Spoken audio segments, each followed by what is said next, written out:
This is about my trip to Washington, D.C. on Saturday, January 27th, 2007. I woke up at 4:30 in the morning and drove down to my brother's house, downtown Greensboro, to catch a bus. My brother and I caught a bus to go to Washington, D.C. to protest the Bush administration and the surge of American troops to Iraq. We didn't agree with that. We have not agreed on a lot of issues with the Bush administration, so we decided to go. This is my story. My brother has his own story, but he does help influence a lot of my opinions. So if you got a problem with him, come speak to me. Got it? Okay? You got that, sucker? Because we're Coon brothers, and we went up to D.C. along with the people of Greensboro, North Carolina. And this is my story. So when you get on a bus at 5:15 in the morning, it's very dark. My brother and I talked a lot. Couldn't go back to sleep, so I decided to turn on the infrared in my camera. These are my people. Yes, it's still early. The sun hasn't risen yet, and my brother and I are talking away about our futures, about our progress, about progression, about this march. And that's what kept us awake. It's funny. As soon as the sun starts rising, my eyes start closing. Weird. It's about 7 o'clock now. Time for our first rest break. There's my bro. What's up, Sean? I failed to mention how many of us there were. We had 2 full buses, so about 120 of us. Back on the bus. Take muffins as you go if you want. See, that is true Southern hospitality. This woman was kind enough to bake over 50 muffins, and she passed around the whole bus. Now, my picky ass, I took a bite of it, and I almost gagged because I don't like walnuts, or some kind of nut that was on there. But it was nice. Back on the road. Feeling good. Then I turn around and I see our nun. We had a nun on the bus with us. You know, things are looking good. Feeling a little more confident and getting ready to march in D.C. It's around 9 in the morning, and we just reached Richmond, Virginia, which is nice because we know, my brother and I know from driving back and forth from New Jersey to Greensboro, that this is a 3-hour trip to Richmond. Another 2 hours, we'll be in D.C. So it's always refreshing to see one of those landmarks. You know how much more time you have left. You look around, you see the signs, you see the activism all over the place. I left mine at home. Oh, well, this will do. About 9:30 in the morning, it's time for some breakfast. Golden Arches. Now, I got to give them credit. 120 of us stop at once, drop of a dime, and they took care of us nice and quick. I was impressed with Mickey D's for once.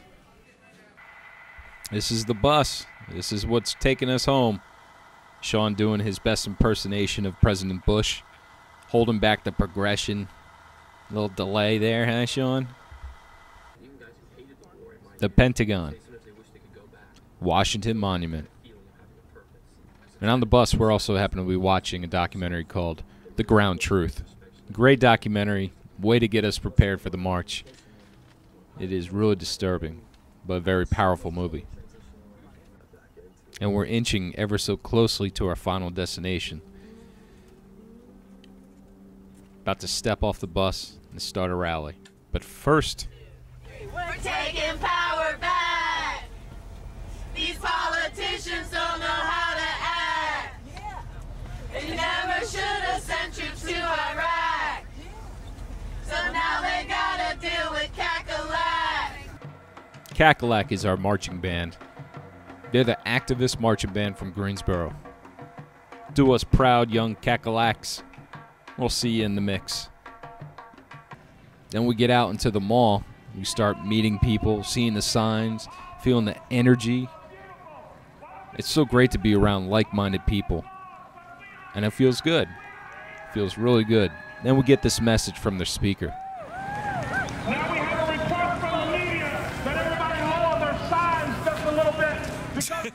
The media wanted the people to lower their signs so that they can get the speakers when they speak. And that's ridiculous. What, so the media can screw up another news story? So they can miscount people? so they can misrepresent what's going on. The media is a joke, and I'm part of it. Democracy looks like. This is what democracy looks like. This is what democracy looks like. Working people across this country are sick and tired of being sick and tired. Our message no longer goes out to George Bush. It goes to the people that we have put there to represent our will. Everybody standing here knows that George Bush has a hearing. Am I right? We told him through our vote that we did not want this war to go on, but again he was deaf. This time, we are speaking to the people who represent our will, and we say stand tall. In this war now. In this war now. In this war now. End this war now! In this war now. We have a simple logic to put out there for folks to understand. It does not take a rocket scientist to give the message. It is simply a mantra of 3 sentences. Not one more death, not one more dollar, not one more day, not one more death, not one more house, not one more day, not one more death, not one more house, not one more day. Bring our troops home. Bring our troops home. Bring our troops home. God bless you and stand tall. And that's why I was there, to bring the troops home. And that's why many people were there, to bring the troops home. And some other organizations had other ideas. They wanted to jump on the back of that message and scream their own. Of the Israeli occupation of Palestine is clearly more than enough. I think we need to focus on our troops first. Then we could work on that. But that's just my small-minded opinion. And I wanted to ask all the other people that attended, why did they come to this rally? See what their beliefs were. And they didn't disappoint at all. Anyway, we're here now to say get out. No more money. Not 1 cent more. And I'm so proud of Woolsey and Barbara Lee and Maxine Waters, those 3 women. If they say the Democrats don't have a plan, read their act. They have a plan for getting out and for having money to restore some of the mess we made in Iraq. So Bush has to listen to us. No more killing. It's terrible. Anyway, thank you very much. Onward. Thank you for, what are you with? Myself. Are you? Well, Yeah. bless yourself. Thank you. I came here to stand up for world peace. I think the stuff that's going on in Iraq is ridiculous. It's crazy. We don't need to send more people over there. We need to bring our people home. Well, I'm also marching in honor of my cousin, Antoine Scott, who was bombed over in Iraq. I'm marching in honor of him. We are afraid that Bush might bomb Iran for no reason. How did you hear about this?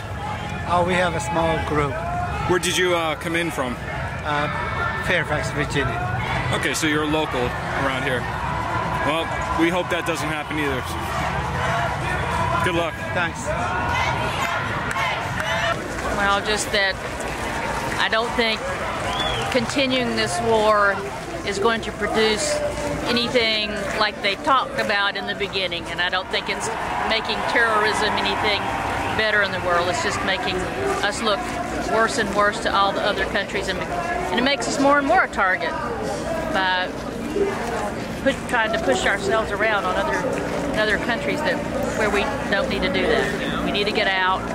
We need to find a method of getting out that leaves the Iraqis with dignity and something to work with in their own country to build back.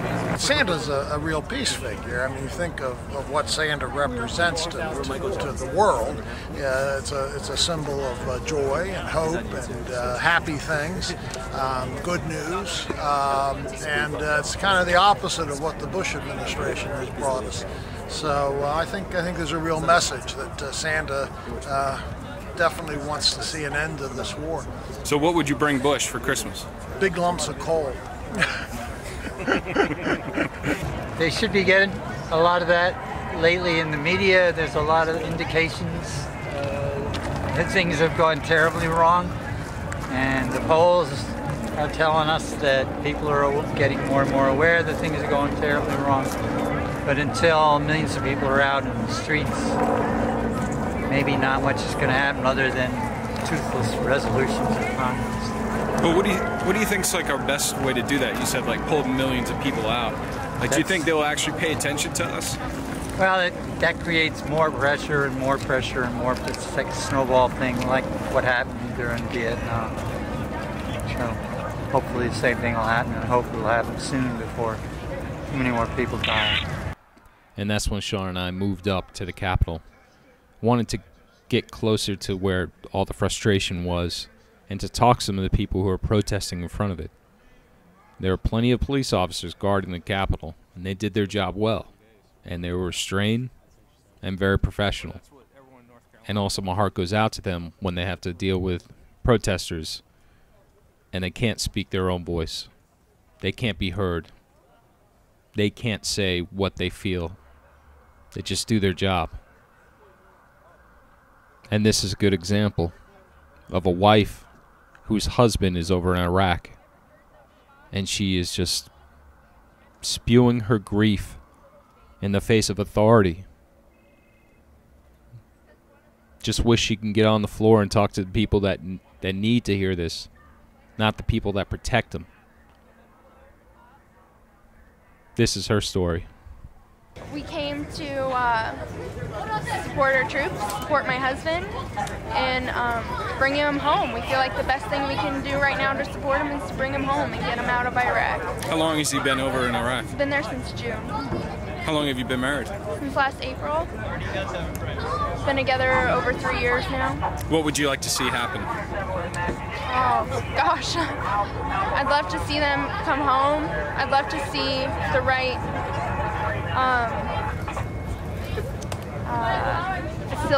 facilities, services available to them, because they're going to need a lot of support when they come home.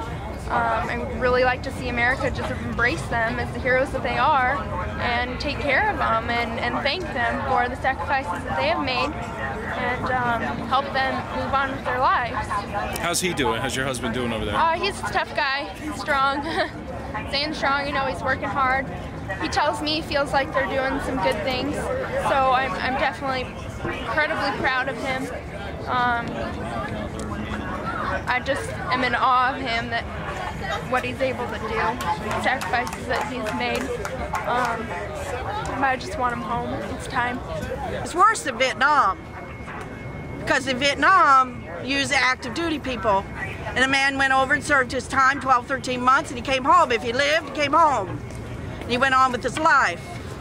But these people, they got him, they're putting them in a grinding machine, because they ain't got nobody volunteering. All these people who think it's right, those cowards ain't going to come and go over there. They ain't signing up to go serve what they think this man is doing is right against innocent people. So that's why I'm here. I told them veterans, past, present, and future, that I was going to come to Washington. I was going to speak for them, like only I can. And it wasn't just her. Many Americans were speaking up, angry about the occupation, the surge of troops. But it was also about performance art, too. The identical triplets from Tri B performed in Washington, D.C. Each square inch of this red cloth represented 12 casualties. The businesswoman represents the victims of 9/11. The soldier represents the fallen U.S. servicemen and women.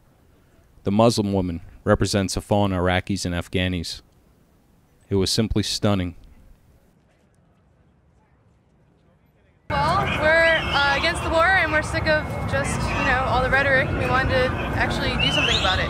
What does the flag represent? Well, we had an enormous flag, and we're thinking of quotes, and this one seemed to be fitting the flag. Could you say the quote?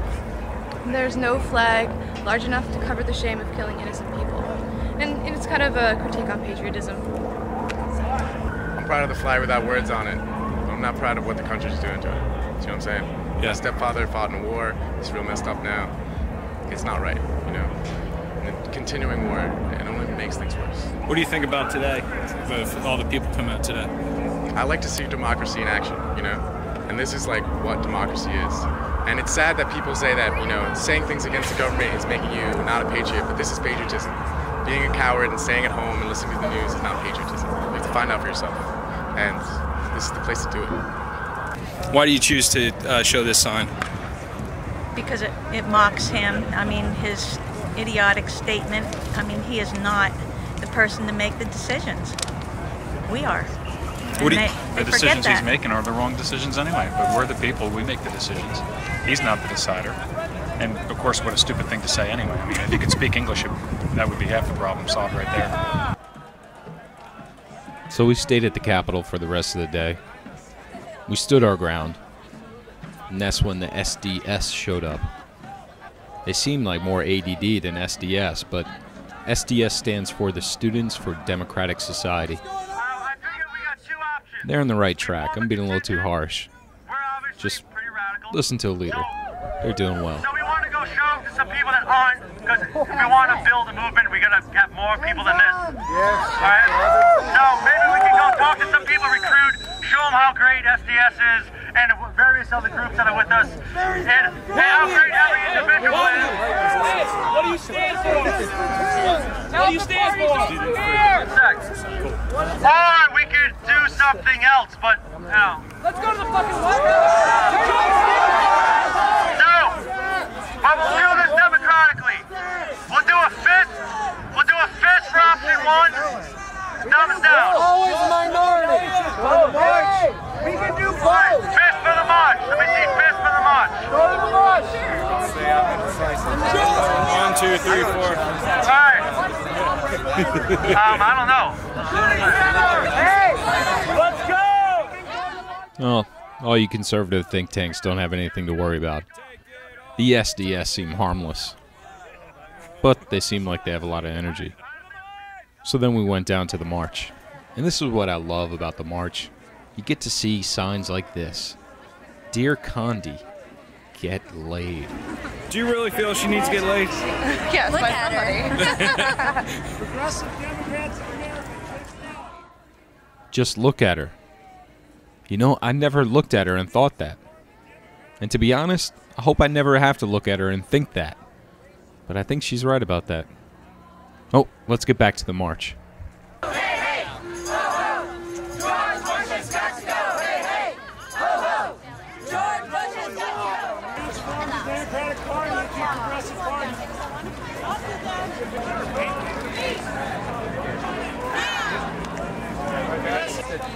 One nation under.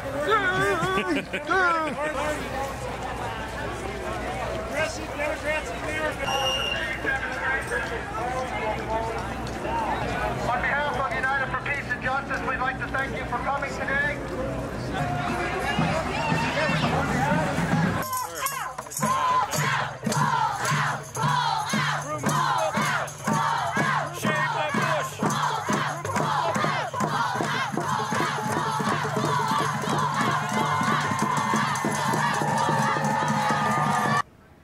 So that was pretty much our day in D.C.